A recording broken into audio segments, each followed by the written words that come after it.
This is the GTX 1050 Ti, a GPU released on October 25th of 2016, a budget GPU that had a launch price of $139. Using its Pascal's architecture efficiency, it didn't need any external power connector to work. You just had to plug it on the PCIe slot and you're good to go. Perfect for people wanting to upgrade from the GTX 750 Ti. The model we are checking today is the Asus Cerberus GTX 1050 Ti OC, a little 75W card that has more VRAM than the GTX 1060 3GB.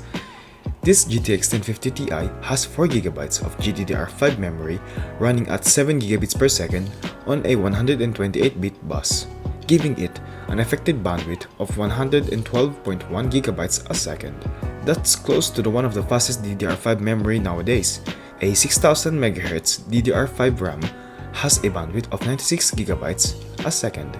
How fast that technology is evolving, guys. The GTX 1050 Ti has a CUDA core of 768, 33% less CUDA cores compared to its bigger brother, the GTX 1060 3GB, that has already been gamed. Running with a bus interface of PCIe 3.0x16, it doesn't have the issues of the PCIe 4.0x8, meaning if you don't have a PCIe 4.0 capable motherboard, you're not going to leave any performance on the table. Well, there isn't much performance to begin with, but hey, I'll take it. Here is the test system and the driver version. After that being said, let's head straight into the games.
Come on, you two.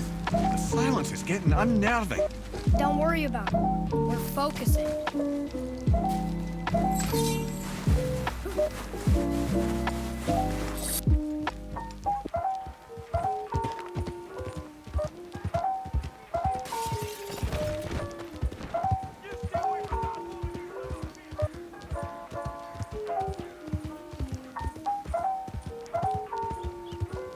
You got a problem?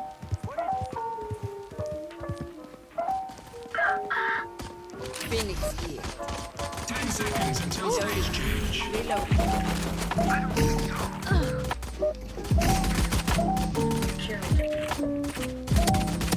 Stage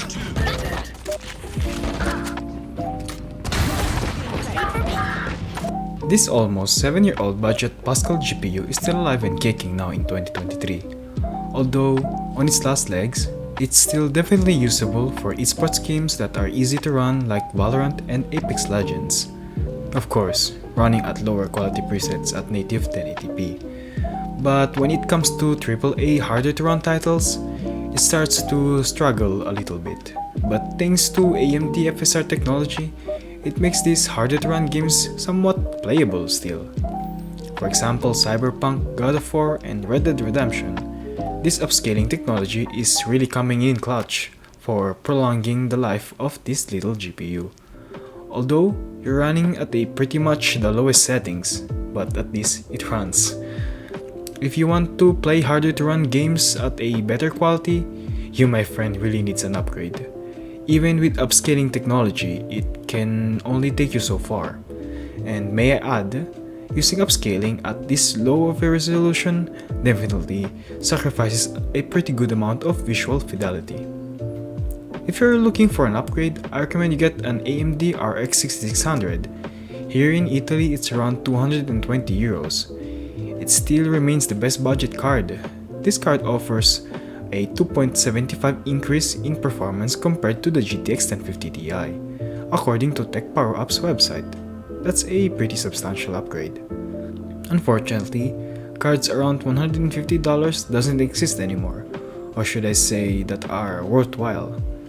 There are also newer cards such as the 7600 and the RTX 4060, but they retail for more than 280 or 300 euros, at least here in Italy. It is way too much more money for what you originally paid for the GTX 1050 Ti. That's it for the video. Thank you guys so much for watching, and see you guys on the next one. Hope you have a wonderful rest of the day. Bye!